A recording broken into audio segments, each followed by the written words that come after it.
Hey guys, today we are talking about basal metabolic rate and resting metabolic rate. So basal metabolic rate is a measure of calories required for normal functioning of the body, such as respiration, blood circulation, gastrointestinal and renal processing.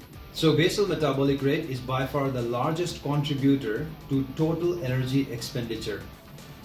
It accounts for approximately 65 to 70% of daily energy expenditure. Difference between basal metabolic rate and resting metabolic rate. So basal metabolic rate and resting metabolic rate are often used interchangeably, though they are slightly different. Basal metabolic rate is measured after an overnight fast for 12 to 14 hours, where the subject stays supine, awake, but motionless. On the other hand, resting metabolic rate measurement does not require the subject to fast overnight.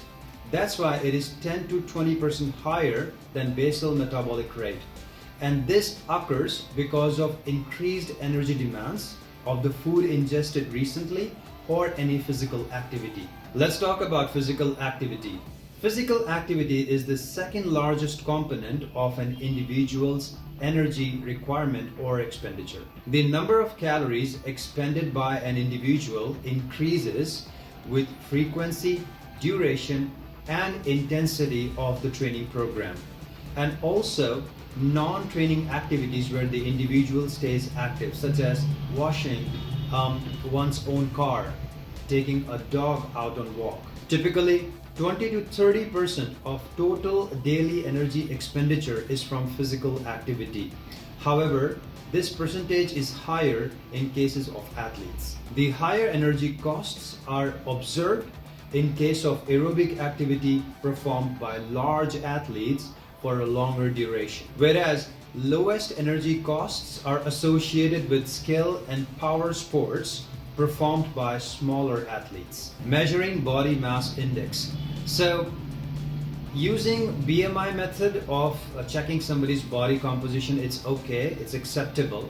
However, in the case of athletes, more accurate ways should be used, such as skinfold measurements or DEXA scan. So why, as strength and conditioning specialists, we should use skin fold measurements or DEXA scan as a measure of checking somebody's body composition? Because using BMI may overestimate fat in big athletes or others, those who have built lean muscle mass, and underestimate fat in older people and others who have lost lean muscle mass. Alright guys, so if you are using BMI as a measure of checking somebody's body composition, then you need to remember the table that is shown on the screen right now. So, as per this table, so if the BMI is less than 18.5, it means the individual is underweight. If the BMI is 18.5 to 24.9, it means the individual is normal.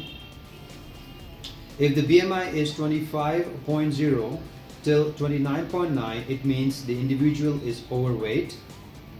If the BMI is 30.0 to 34.9, it means the individual is on obesity level 1.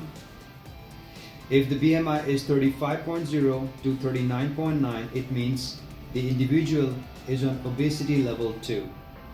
And if the BMI is greater than 40, that means the individual is extremely obese. Alright guys, so calculating BMI is very simple, and here's the formula. It is body weight in kilograms over height in meters square. Alright guys, let's put some numbers to the equation of calculating BMI. So the question is, calculate BMI for Roger, who weighs 80 kilogram and is 68 inch tall. The first step is convert height from inch to meters, and it's very simple to do that. All we have to do is we have to take height in inch, which is 68, times 0.0254, and when we do this we get 1.7272 meters. Second step, put the figures into equation, that is weight in kilograms over height in meters square.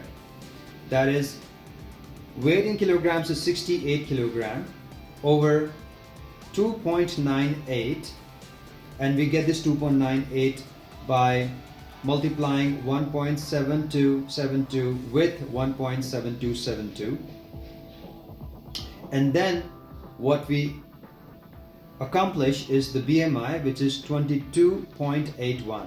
Now look at this 22.81 and compare it with the table shared earlier. You'll figure out 22.81 falls in the category of normal BMI. I hope this was helpful. I'll see you again with more knowledge and more topics.